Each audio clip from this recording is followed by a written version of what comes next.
Constantine I, known as Constantine the Great, was one of the most transformative rulers in Roman and world history, remembered as the emperor who reshaped the Roman Empire and paved the way for the rise of Christian civilization. Born around 272 AD in Nisus, in the province of Moesia, modern-day Niš, Serbia, he was the son of Constantius Chlorus, a respected Roman general who would later become one of the emperors under the Tetrarchy, and Helena, a woman of humble origins whose later conversion to Christianity and pious acts would make her a saint. Constantine spent his youth at the imperial court of Diocletian and Galerius, where he received a solid military and political education, witnessing firsthand the inner workings of the Roman state and the complexities of imperial power during a time of great instability. The Roman Empire of his youth was no longer the unified entity it once been. It was divided among multiple rulers, constantly threatened by internal rivalries, barbarian invasions, and economic difficulties. When his father Constantius died in 306 AD in Eboracum, modern-day York in Britain, the legions proclaimed Constantine emperor, defying the rules of the tetrarchic system. This act plunged the empire into a new period of civil wars, as Constantine had to confront several rivals who claimed the imperial throne, including Maxentius in the west and Licinius in the east. Over the following years, he proved to be a brilliant military strategist and a shrewd political leader. His most famous victory came in 312 AD at the Battle of the Milvian Bridge, fought just outside Rome. According to ancient sources, on the eve of the battle, Constantine had a vision or dream in which he saw a luminous cross in the sky, along with the words, "In hoc signo vinces," which means, "In this sign you will conquer." Interpreting this as a divine omen, he ordered his soldiers to mark their shields with the Christian symbol known as the Chi-Rho, composed of the first two letters of Christ's name in Greek. The following day, his forces decisively defeated Maxentius, who drowned in the Tiber River during his retreat. Constantine entered Rome as victor and was hailed as the sole ruler of the Western Roman Empire. This victory marked a decisive moment in both Roman and Christian history. In 313 AD, together with Licinius, Constantine issued the Edict of Milan, which proclaimed religious tolerance throughout the empire and ended nearly 3 centuries of official persecution against Christians. Although he continued to respect traditional Roman religious institutions and was only baptized shortly before his death, Constantine openly favored Christianity.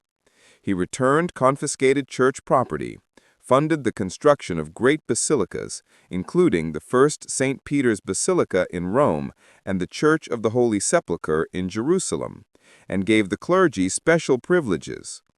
His reign saw the gradual transformation of Christianity from a persecuted sect into a powerful institution closely connected to imperial authority. Constantine was not only a religious reformer, but also an energetic and visionary statesman. He reorganized the army to strengthen the empire's defenses, established new administrative divisions to ensure better governance, and reformed the tax system.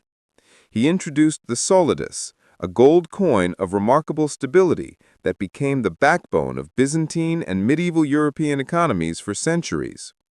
His foreign policy was marked by successful campaigns against the Franks, Goths, and Sarmatians, which secured the empire's borders and reaffirmed Roman power in Europe. One of Constantine's greatest achievements was the founding of a new imperial capital.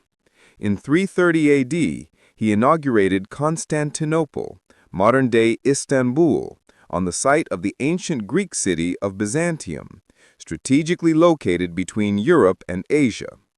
Richly decorated with palaces, forums, and churches, it was intended to be the new Rome, free from the political intrigues and pagan traditions of the old capital.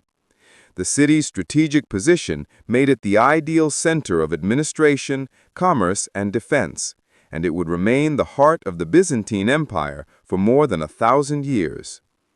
Constantine's influence extended deeply into religious affairs. Seeking unity within the Christian faith, he convened the First Council of Nicaea in 325 AD, the first ecumenical council of the Church. This historic meeting brought together bishops from across the empire to resolve theological disputes, particularly the Arian controversy over the nature of Christ. The council produced the Nicene Creed, a declaration of faith that remains a cornerstone of Christian doctrine to this day.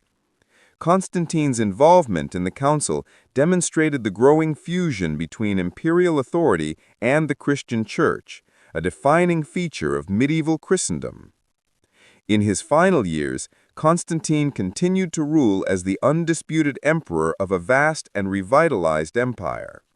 He prepared his three sons, Constantine I, Constantine II, and Constans, to succeed him, dividing the empire among them after his death.